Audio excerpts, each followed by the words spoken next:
Tercer mandamiento: santificar las fiestas. El precepto.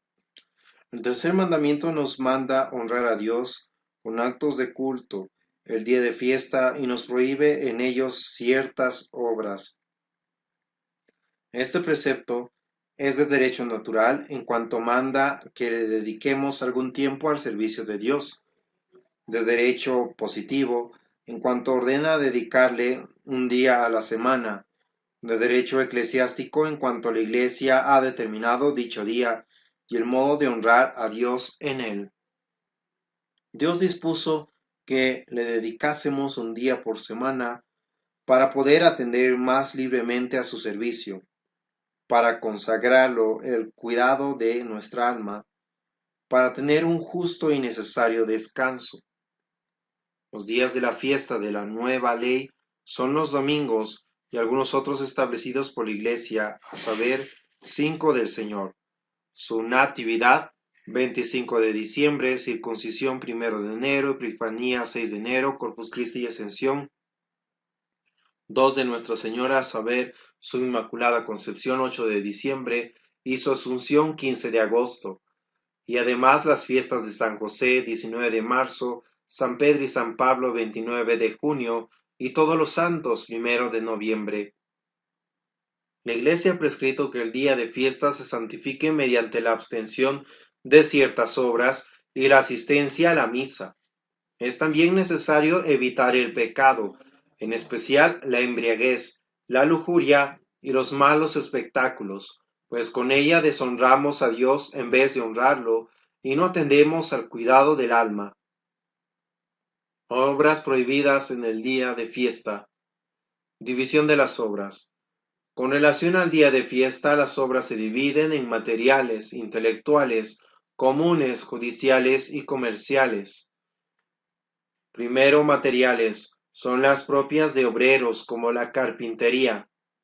Segundo, intelectuales, son aquellas en que predomina el espíritu, como leer.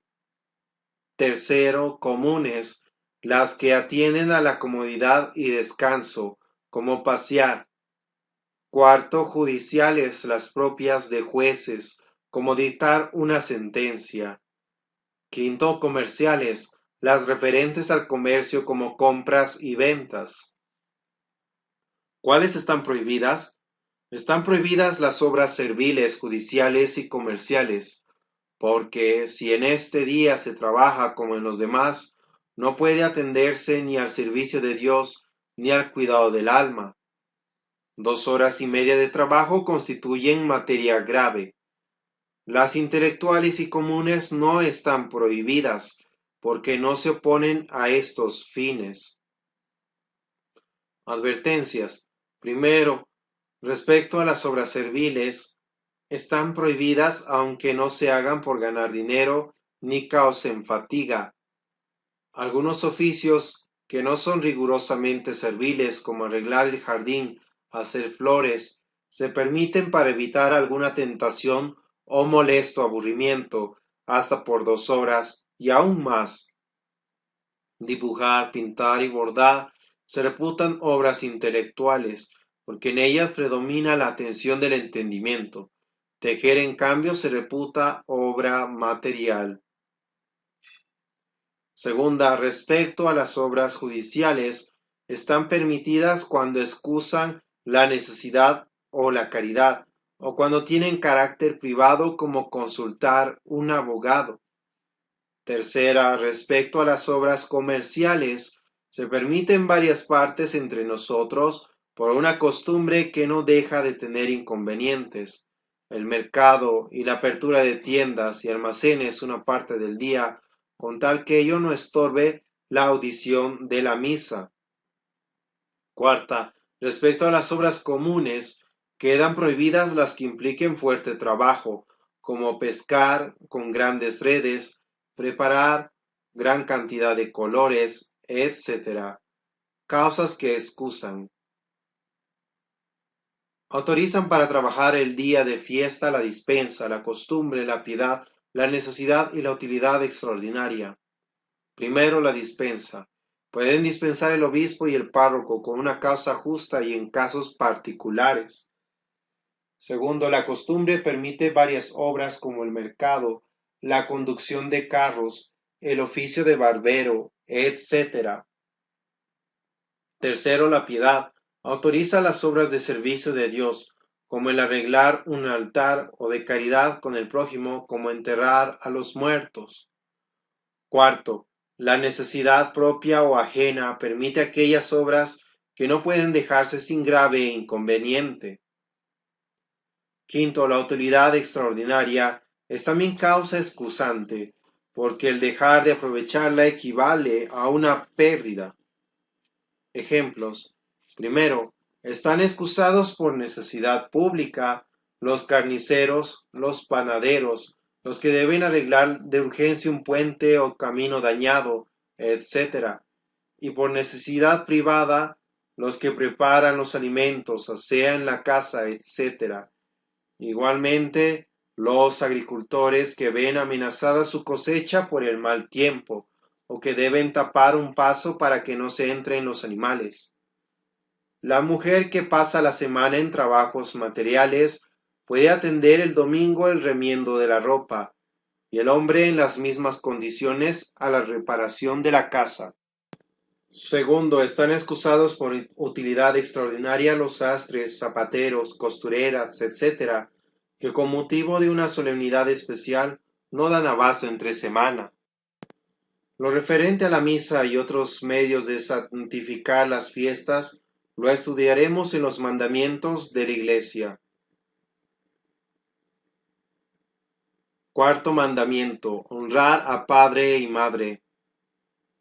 Los tres primeros mandamientos regulan nuestras relaciones con Dios. El cuarto, las relaciones con los representantes de Dios, los padres y los superiores espirituales y temporales. El cuarto mandamiento comprende los deberes de los hijos con sus padres y de los inferiores con los superiores, y a su vez los de los padres hacia los hijos y de los superiores hacia los inferiores. Con el nombre de padre y madre se comprende en este mandamiento a los superiores respecto a los inferiores, a los amos para con los criados, y a las autoridades eclesiásticas y civiles respecto a sus súbditos. Es claro que los superiores también tienen deberes que cumplir, pues si tienen derecho a ser respetados y obedecidos, deben portarse de modo que merezcan ese respeto y obediencia. Deberes de los inferiores. Deberes de los hijos. Los hijos deben a sus padres respeto, amor, obediencia y socorro. Estos deberes se fundan en que de ellos recibieron la vida y muchos otros beneficios, en que los padres son los representantes de Dios encargados por Él de educar a los hijos y procurar su salvación. El respeto y el amor. El respeto a nuestros padres nos obliga a tratarlos con atención y reverencia, mirándolos no como a iguales, sino como a superiores y representantes de Dios. Pecan contra el respeto los hijos que se avergüenzan de sus padres, les echan en cara sus defectos, se burlan de ellos, les dirigen palabras altaneras, y mucho más los que los maldicen o injurian de obra. Dice el libro del Eclesiástico: con obras, con palabras y con toda paciencia honra a tu padre para que venga sobre ti su bendición.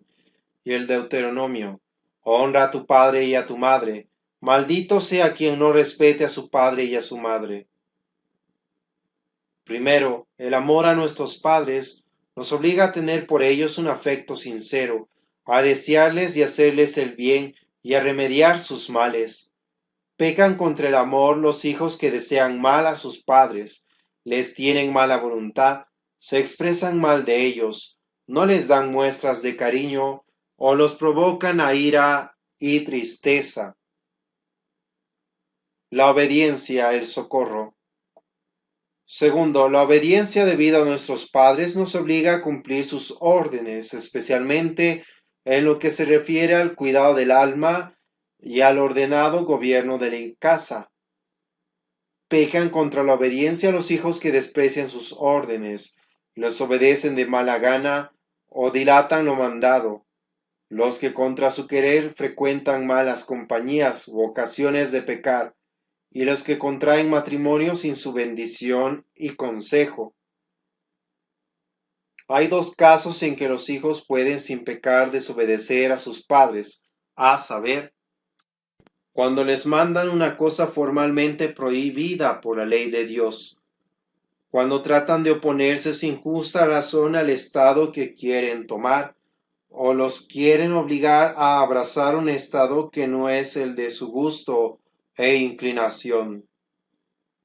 Si se les manda a hacer una cosa mala en sí misma o expresamente prohibida por la ley de Dios, no pueden los hijos obedecer a sus padres. Si se trata de preceptos positivos de la Iglesia, como el ayuno y la misa el día de fiesta, pueden obedecer a sus padres para evitar un grave disgusto, siempre que aquello no se les mande en desprecio de la religión. Tercero, el socorro a nuestros padres nos obliga a atenderlos con solicitud en sus necesidades espirituales y temporales. Pecan contra el socorro los hijos que no les proporcionan los últimos sacramentos y los que no los socorren en la pobreza. Pecan también los que les impiden hacer testamento, no cumplen sus últimas voluntades o no ofrecen sufragios por su alma. Pecado, castigos y recompensas. Los hijos que faltan a estas cuatro deberes cometen pecado mortal porque estorban gravemente la buena marcha del hogar y porque así se deduce de los graves castigos con que Dios los amenaza. Excusa de mortal la parvedad de materia o la falta de plena advertencia. Al hijo que falta gravemente a sus padres, Dios lo amenaza con su maldición. Por el contrario, al que cumple fielmente sus deberes, le promete en esta vida especial asistencia y el cielo en la otra. Oh, cuán infame es el que desampara a su padre, y cómo es maldito de Dios el que exaspera a su madre. Honra a tu padre y a tu madre, para que tengas larga vida sobre la tierra. Es muy recomendada la costumbre de que los hijos pidan la bendición a sus padres al levantarse, a acostarse y a ausentarse del hogar. La bendición del padre afirma la casa de los hijos. Le hace todo el hermoso capítulo 3 del Eclesiástico. Deberes de los demás inferiores. Deberes de los alumnos. Los alumnos deben a sus maestros respeto, estimación y docilidad, porque ellos hacen las veces de sus padres, de quienes han recibido delegación para educarlos, porque de otra suerte la misión del maestro se hace muy ardua y estéril. Los alumnos pecan más o menos gravemente cuando injurian, ridiculizan y contristan a sus maestros, o no los obedecen, o pierden el tiempo en el juego y disipación. Deberes de los criados.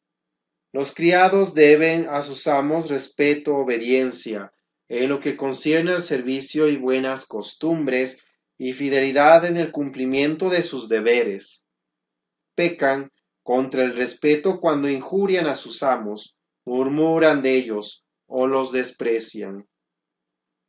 Contra la fidelidad cuando revelan secretos que por su oficio han conocido, no cuidan las cosas que les han confiado o no cumplen debidamente sus deberes.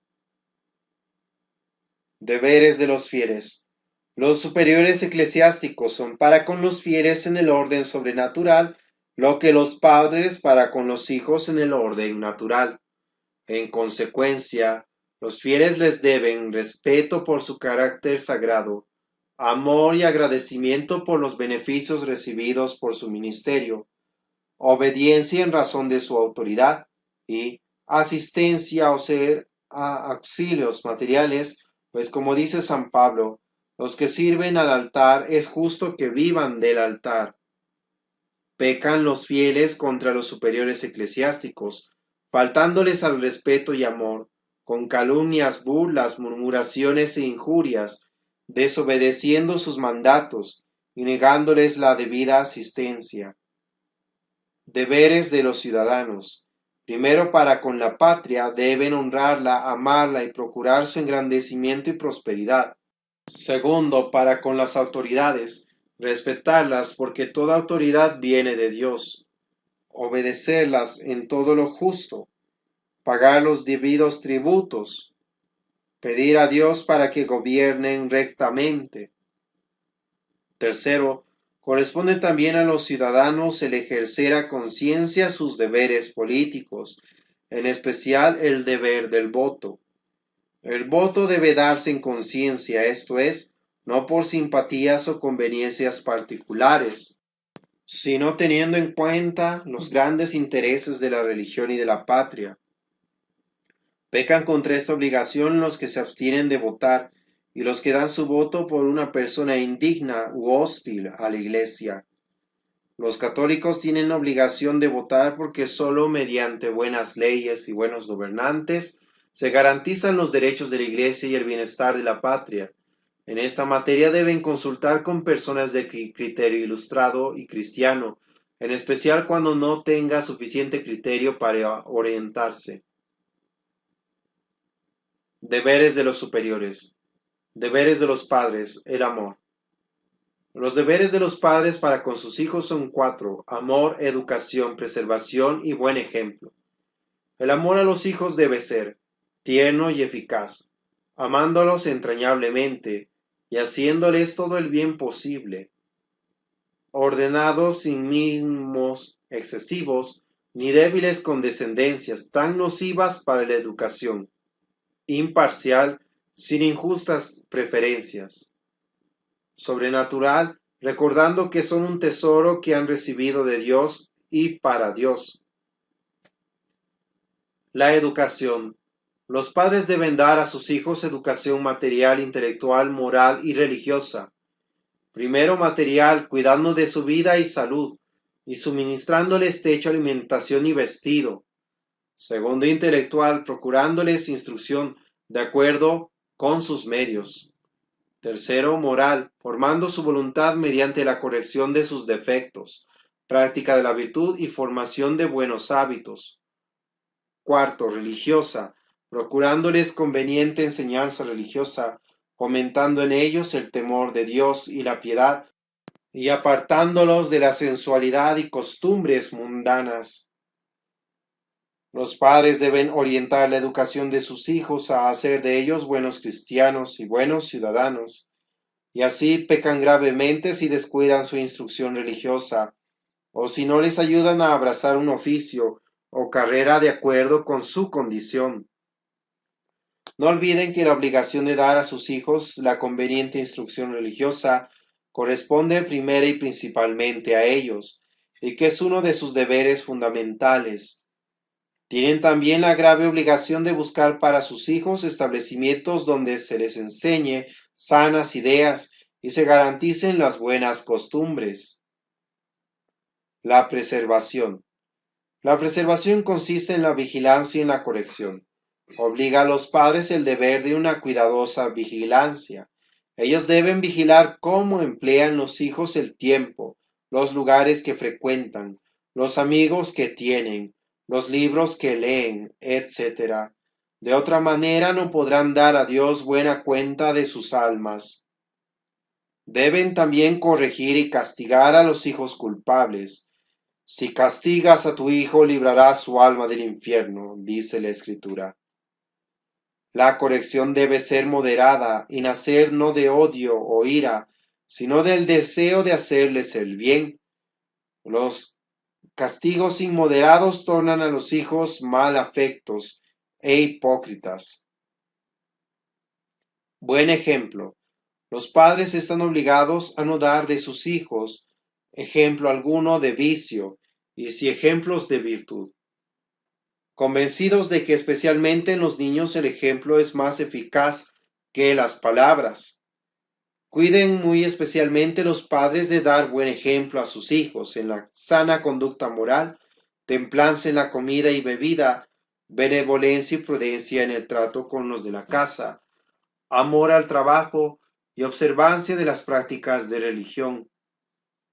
Los padres que descuiden estos deberes pecan gravemente, se hacen cómplices de los pecados de sus hijos y llegan a ser causa de su desgracia y eterna condenación. Los padres responderán a Dios por los hijos que Él confió a su cuidado como sagrado depósito y en general por las personas que estén a su cargo. Deben, pues, pesar esa responsabilidad y medir las palabras de San Pablo. Si alguno no cuida a los suyos, en especial de los de su casa, éste ha negado la fe y es peor que un infiel. Esto es, desmiente su creencia y religión, y falta a una obligación natural que cumplen los mismos infieles. Deberes de los demás superiores. Primero, los superiores del colegio hacen las veces de los padres. Deben en consecuencia instruir convenientemente a los alumnos en sanas doctrinas, educar su voluntad, formando en ellos los hábitos de estudio, obediencia, trabajo, cultura, orden, etc. Corregir sus defectos con caridad, firmeza y prudencia. Preservarlos atentamente de peligros de alma y cuerpo y darles buen ejemplo. Segundo, los deberes de los amos son pagar a sus criados el justo salario, alimentarlos y atenderlos en las enfermedades contraídas en su servicio, tratarlos con bondad y consideración, preservarlos de los peligros, darles buen ejemplo y facilitarles el cumplimiento de sus deberes religiosos. Tercero, los deberes de los pastores de almas son instruir a los fieles en las verdades de la fe y en el cumplimiento de sus deberes, administrarles los sacramentos, combatir con prudente celo los vicios y escándalos, orar por ellos, darles buen ejemplo y asistirlos en sus necesidades espirituales y temporales.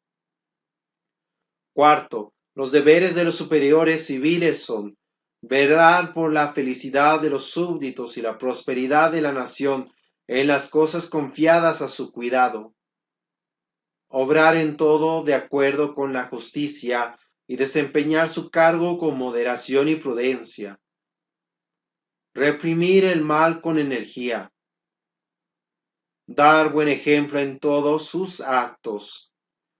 Las autoridades civiles deben muy especialmente procurar que en todo prime y rija la justicia en sus diversas manifestaciones, la justicia legal dando leyes justas y sabias y haciéndolas cumplir a todos, la distributiva distribuyendo equitativamente tanto las cargas e impuestos como los empleos y recompensas, la conmutativa respetando estrictamente los derechos de los ciudadanos, y la vindicativa imponiendo las debidas correcciones y castigos sobre las obligaciones de los patronos y obreros.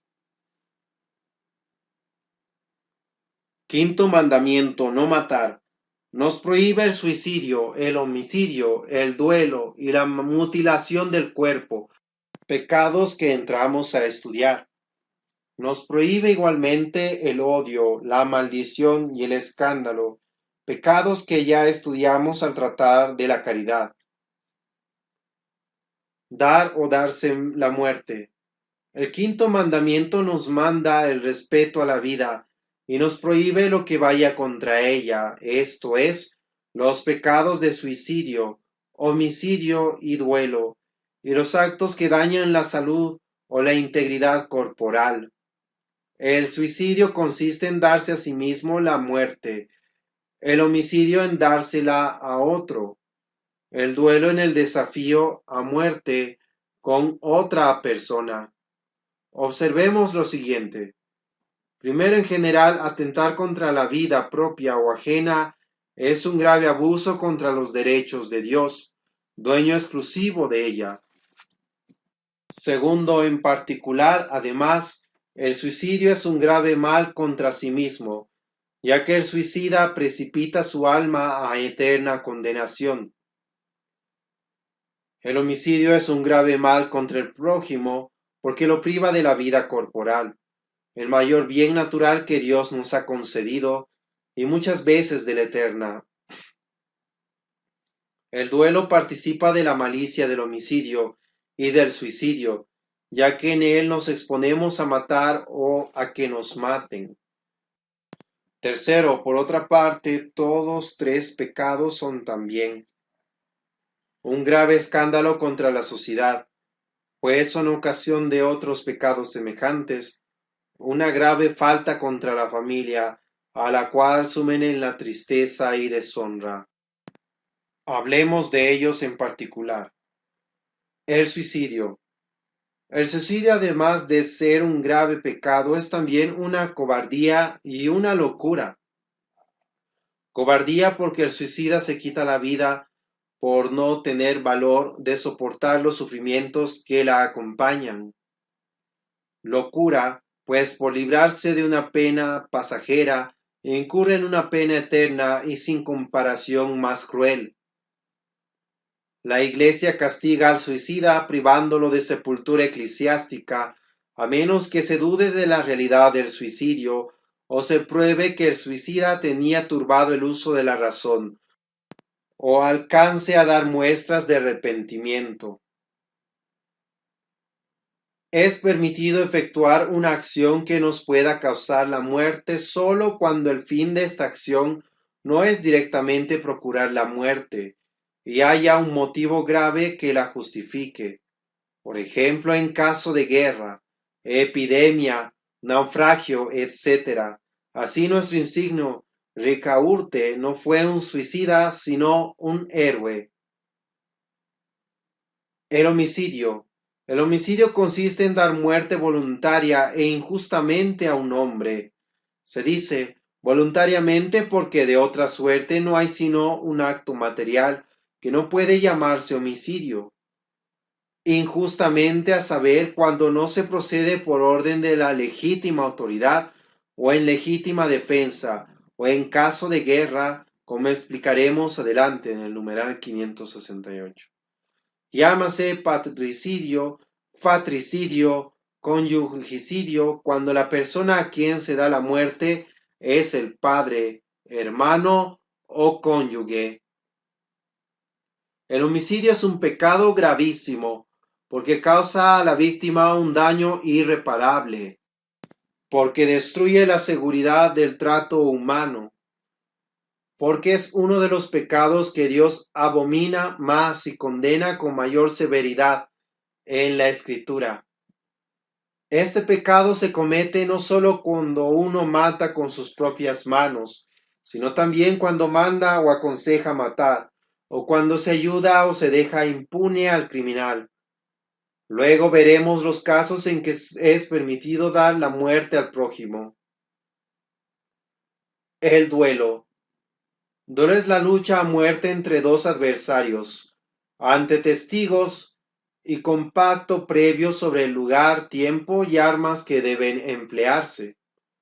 Si no se realizan estas condiciones, no hay duelo en sentido estricto, ni se incurre en las penas canónicas.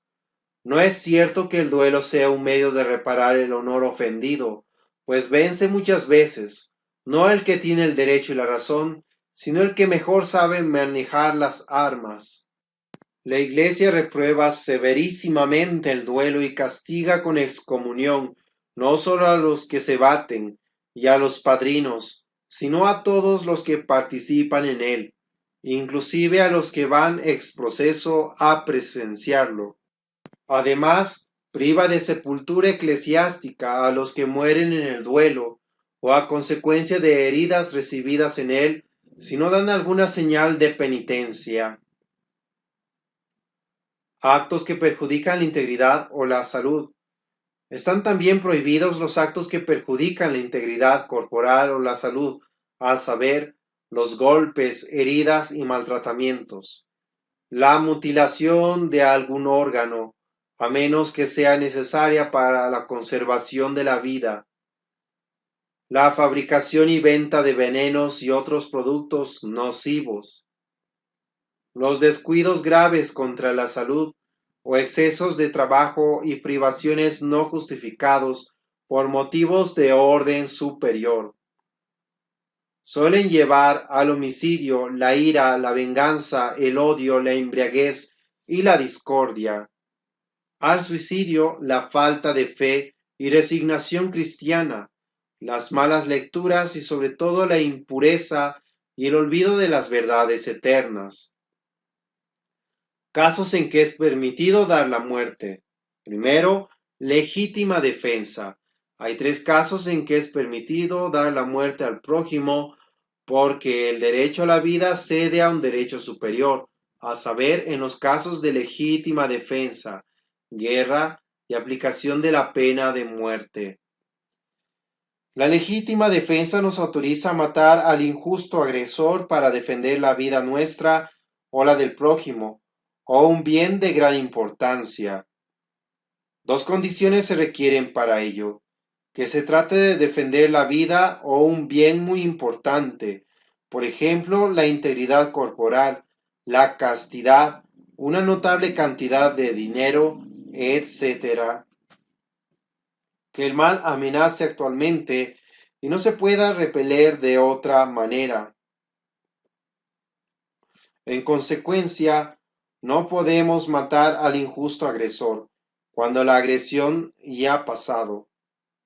Cuando se puede repeler de otra manera, así no hay derecho de atacar cuando uno puede defenderse huyendo, pidiendo auxilio, etc. Ni hay derecho de matar cuando uno puede contentarse con herir al injusto agresor. Uno no puede adelantarse a atacar a un hombre sospechoso fuera del caso en que su intención de atacarnos sea manifiesta, y uno corre el riesgo de perder la vida si no previene la agresión. Segundo, la guerra. La guerra es la pugna de un ejército con otro extranjero para reclamar un derecho o repeler al adversario.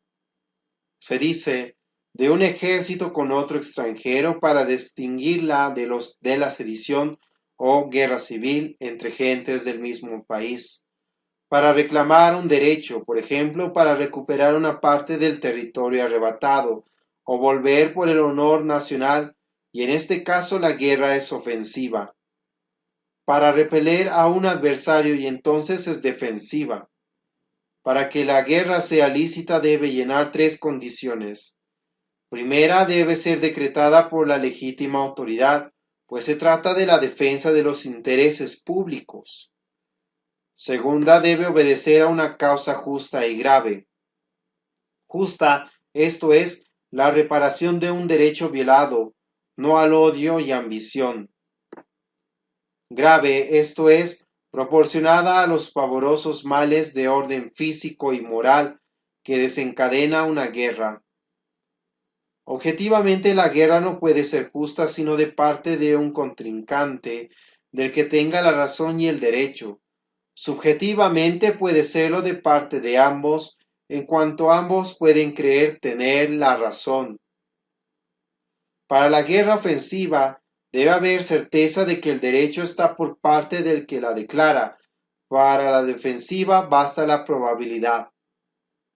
Tercera, debe ser necesaria, esto es, que sea como el último remedio después de agotar inútilmente los reclamos pacíficos. Por otra parte, después de declarada, deben respetarse las prescripciones de la ley natural y los compromisos del derecho internacional. Así son actos ilegítimos la matanza de inocentes y, en consecuencia, el bombardeo a ciudades abiertas, el envenenamiento de las fuentes, el ametrallamiento a civiles, usar de dolo y mentira, el asesinato al quebrantar los armisticios, matar a los que se rindan, maltratar a los prisioneros, apoderarse los particulares del botín, el que pertenece al Estado. Nota: el soldado en una guerra evidentemente injusta no puede combatir. En caso de duda sí puede, pues se aplica el principio de que en la duda hay que estar por el superior, a quien corresponde la responsabilidad. Si se trata de alistamiento voluntario, es necesario antes de enrolarse averiguar la justicia de la causa. Tercero, aplicación de la pena de muerte. Es lícito aplicar la pena de muerte cuando ha sido decretada justamente por la autoridad civil contra un criminal. Consta por la Sagrada Escritura y la costumbre general de los pueblos.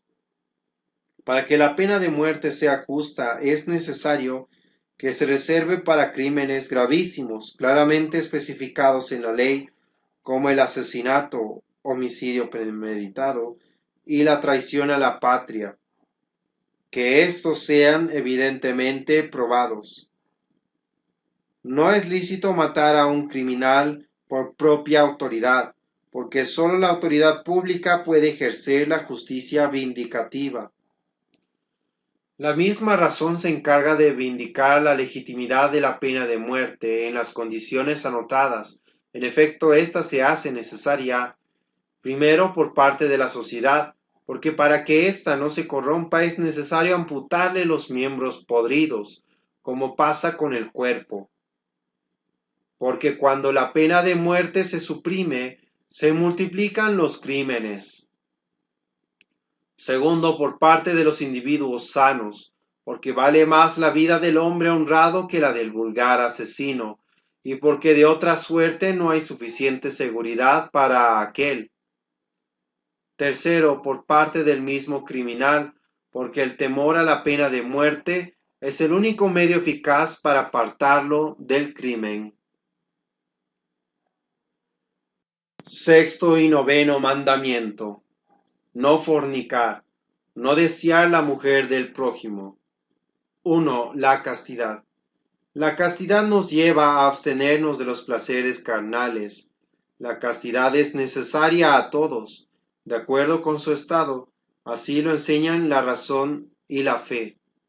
Primero, la razón, pues para que haya orden y dignidad en el hombre, el espíritu debe predominar sobre la carne y los apetitos bajos. Segundo, la fe, porque somos hijos de Dios, miembros de Cristo y templos del Espíritu Santo, y la impureza mancha tan nobles prerrogativas. San Pablo nos dice, la fornicación y todo género de impureza, ni aun se nombre entre vosotros como corresponde a santos. Y Jesucristo, bienaventurados los corazones puros, porque ellos verán a Dios. 2. Impureza, su naturaleza y causas.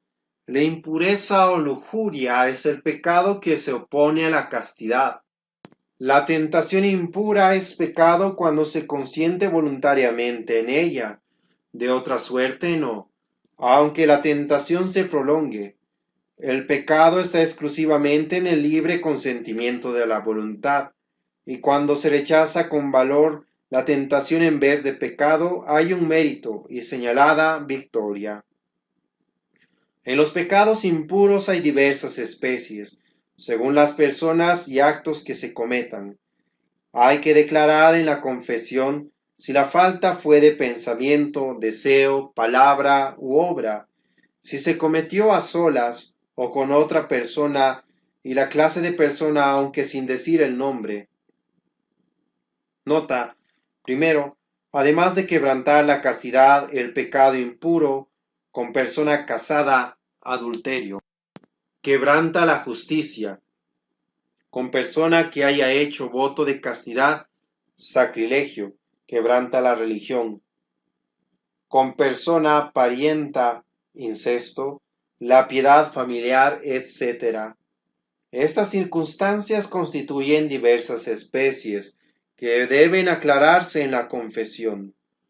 Segundo, los malos deseos, como ya vimos en el numeral 402, participan de la malicia del objeto y revisten las diversas especies de pecado que haya en él. Tercero, cuando un pecado externo de impureza se comete en lugar sagrado, hay que declarar esta circunstancia. La circunstancia de tiempo puede agravar el pecado, pero no cambia su especie. Sus causas pueden ser interiores o exteriores. Las exteriores se llaman ocasiones de pecar. Primero, las interiores son la intemperancia en el comer y beber, la ociosidad maestra de toda malicia, el orgullo que le impide a uno conocer el peligro y retirarse a tiempo, y la falta de oración humilde y confiada, indispensable para poder contrarrestar la mala inclinación. Segundo, las causas exteriores u ocasiones de impureza son principalmente las miradas curiosas y demasiado libres, las malas compañías y conversaciones que corrompen enseñando el mal, las malas lecturas y la concurrencia a cines, bailes y teatros, donde hoy día se respira una atmósfera malsana de inmoralidad en el caso concreto. El trato familiar con personas de diverso sexo, las modas indecentes, lecturas, bailes, cines, modas, las lecturas corruptoras, libros, revistas, periódicos, etc. Son el peor incentivo para la impureza y desgraciadamente el más generalizado. Hay libros de todos los tonos, desde el que se contenta con la insinuación maliciosa hasta los que llegan a la mayor desvergüenza y cinismo. La consecuencia natural de una mala lectura es que la fantasía queda llena de perversas imaginaciones, la voluntad de malos deseos y la sensualidad exacerbada para el mal. Es imposible que el joven que no evita tan grave peligro pueda guardar la virtud de castidad.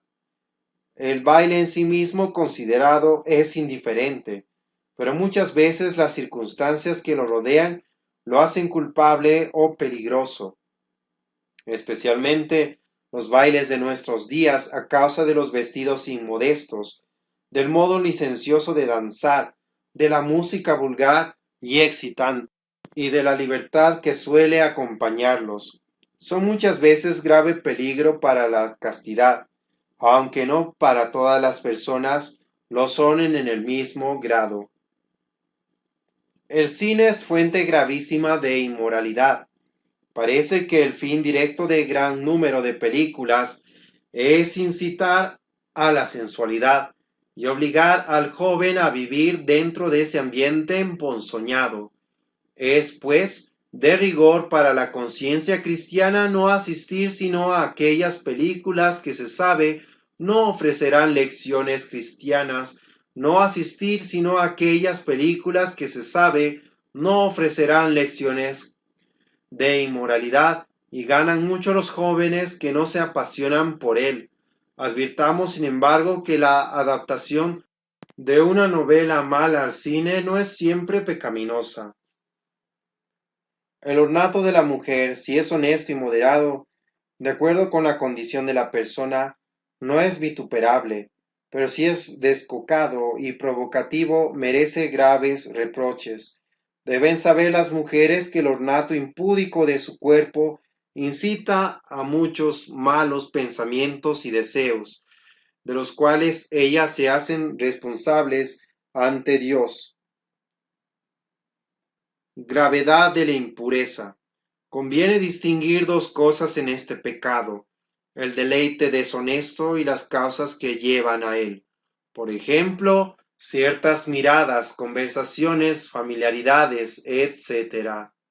Primera, el deleite deshonesto es siempre pecado mortal y no admite parvedad de materia, de modo que no puede ser venial sino por falta de plena advertencia o de pleno consentimiento. Segunda, las causas que llevan al deleite deshonesto son pecado mortal por uno de estos tres motivos: en razón del fin, si se tienen para provocar dicho deleite; en razón del peligro, si envuelven peligro próximo de caer en él; y en razón del grave escándalo que suele acompañarlas. Son pecado venial cuando no concurre ninguna de las condiciones anotadas, a saber, si se hacen por simple curiosidad o ligereza, sin peligro próximo de caer en el pecado y sin escándalo. Peligro de pecar. Sobre el peligro de pecar, debemos advertir que en esta delicada materia siempre hay peligro, especialmente entre personas de diverso sexo, y que este peligro es tanto más grave cuanto mayor malicia encierra el acto, cuanto más inclinada al mal esté la persona, y cuanto más se prolongue la ocasión de pecado.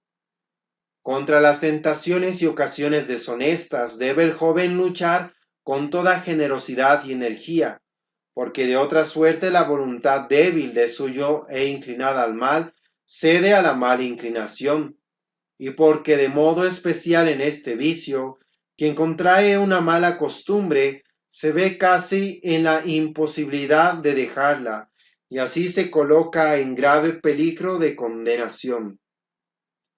Los santos y los autores insisten en que la fuga del peligro y de la ocasión es indispensable, y que en esta batalla los valientes son los que huyen. Malos efectos del vicio impuro. El vicio de la lujuria. Debilita el cuerpo y origina graves y vergonzosas enfermedades. Ciega y entorpece nuestro entendimiento. Santo Tomás enseña que la lujuria nos impide pensar en lo eterno. Y San Pablo que el hombre carnal es incapaz de apreciar las cosas de Dios. Aferra nuestra voluntad en el mal y la debilita para el bien. Degrada al hombre y lo rebaja al nivel del bruto. El vicio carnal impide el recto uso de la razón, porque arrastra toda el alma hacia el deleite. Santo Tomás. Arrastra toda clase de pecados y es causa para muchos de eterna condenación. La lujuria arrastra a toda suerte de pecados y crímenes, porque el lujurioso todo lo sacrifica a la pasión. Ella arruina las familias, siembra por todas partes el escándalo y lleva muchas veces a la pérdida de la fe y al suicidio. La lujuria es la que pierde a nuestros jóvenes. Comienza por tornarles pesada la piedad, luego los lleva al olvido de Dios y termina por hacerles perder prácticamente la fe. En tal estado se deja convencer el joven por cualquier argumento contra la religión, porque llega a ver en ella un reproche permanente para su conducta y acaso un enemigo de su dicha. Por último, al ver que los deleites en que cifra su felicidad, en lugar de llenar su corazón, los defraudan y torturan, siente un tedio profundo por la vida y no sostenido por la fe y la oración, llega a la irremediable desgracia del suicidio. La lujuria es causa de condenación para muchos. San Pablo declara que los impúdicos no entrarán en el reino de Dios, y los santos y doctores están de acuerdo en afirmar que el vicio que más almas precipita en el infierno. San Alfonso, gran teólogo y gran santo, no vacila en afirmar que la impureza es la puerta más ancha del infierno y que de cada 100 condenados adultos, 99 caen en él por este vicio o al menos con él. Palabras que son como un eco de estas otras de Cristo. Entrad por la puerta angosta, porque la puerta ancha y el camino espacioso conducen a la perdición, siendo muchos los que entran por él. Oh, qué angosta es la puerta y cuán estrecha la senda que conduce a la vida, y cuán pocos los que atinan con ella. Mateo 7:14. Medios para vencer este vicio. Para combatir este vicio debemos emplear dos clases de medios, unos naturales y otros sobrenaturales. Medios naturales. El principal de los medios naturales es una firme resolución de luchar contra este vicio, cueste lo que cueste, y de apartarse decididamente de cuanto pueda llevar a él. Para obtener esta resolución es necesario pedírsela al Señor. considerar atentamente la necesidad de la castidad para salvarnos y las funestísimas consecuencias del vicio impuro, y formar un firme propósito y renovarlo con frecuencia. Son también medios naturales necesarios la templanza en el comer y en el beber, el tener a raya la imaginación y los sentidos, especialmente los ojos, y el dedicarse con empeño y amor al trabajo y al cumplimiento de nuestros deberes de Estado. Para el estudiante es muy eficaz el consagrarse con todo amor e interés a sus estudios. Los jóvenes deben tener especial cuidado en no dejarse imbuir de las falsas y perniciosas teorías que se difunden hoy a todos los vientos y que tienen por sostenedores a escritores y médicos sin criterio moral sobre la indomabilidad de las pasiones, la libre rienda que debe darse a todos los instintos, y la legitimidad de lo que llaman amor libre y unión libre fuera del matrimonio. Eminentes médicos están de acuerdo en afirmar que la castidad no envuelve ningún peligro para la salud corporal, sino que por el contrario la beneficia. La castidad, según el estado de cada cual, es un deber del cristiano y es posible si se ponen en práctica los medios que acabamos de aconsejar. Medios sobrenaturales. Podemos compendiar los medios sobrenaturales en estos tres, que nos indicó el mismo Cristo: vigilancia y mortificación y oración. Primero, por vigilancia se entiende el ser previsivos, en apartarnos a tiempo de la ocasión de pecar, y en especial refrenar el sentido de la vista. La vigilancia cristiana se funda en la virtud de la humildad, o sea, en el conocimiento de nuestra flaqueza. Cuanto más se aleje uno de la ocasión, cuanto más de lejos evita el peligro, tanto más fácil y seguramente vence la tentación. Es mucho mejor prevenir la lucha que exponerse casi seguramente a la derrota, o por lo menos a la intranquilidad que queda en el alma cuando uno no huye de la tentación. Segundo, la mortificación es de dos maneras, exterior e interior. La exterior consiste en castigar nuestro cuerpo con el ayuno o algún dolor voluntario. La interior en moderar los sentidos e imaginación y en negarle a nuestra voluntad la satisfacción de tantos antojos que se nos vienen. Tercero, la oración es necesaria para la castidad, porque sólo ella nos alcanza el socorro de Dios, sin el cual no podemos vencer las malas inclinaciones de nuestra naturaleza. Son muy expresivas estas palabras del libro de la sabiduría. Desde que comprendí que no podía ser casto si Dios no me lo otorgaba, acudí a Él y se lo supliqué, y pedí del fondo de mi corazón. Y estas otras del mismo Cristo: vigilad y orad para no entrar en tentación, porque el espíritu está pronto, pero la carne es flaca.